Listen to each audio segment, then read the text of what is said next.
Tired of sending PDFs one by one and organizing them manually? Let PlatoForms simplify the process. In this video, I would like to walk you through a basic essential feature, creating online forms. Let me show you how it works. First, click Start Build button and choose the first one. Then upload a desired PDF. You can see that PlatoForms offers two types of online forms, online PDF form and online web form.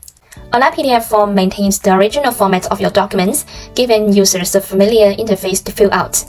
Online web forms, on the other hand, provide a more streamlined and efficient way to collect information. Today, I will focus on creating online PDF form first. Let's get started. You can see that the fields are added automatically, such as short text, choice, long text, and so on. You can preview it. You can see that the PDF forms maintain the original format of your documents. Most PDF forms can match the fields automatically, but some PDFs may not. For example, this PDF form made by Canva needs to add the fields manually. Let me show you how it works. For example, this is for short text, and this is for email, and position can be for jot down.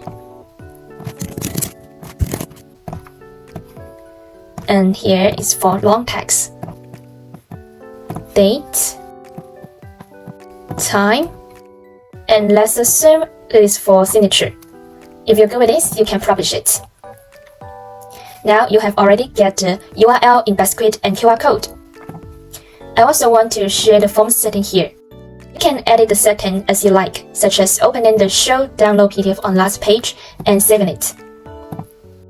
Let's give it a text.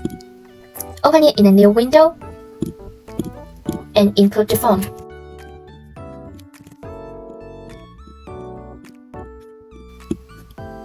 Then you can submit it. Congrats, you have successfully built an online PDF form. You can check the PDF form here directly.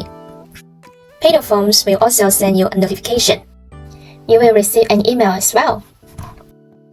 You can view it here directly. So easy!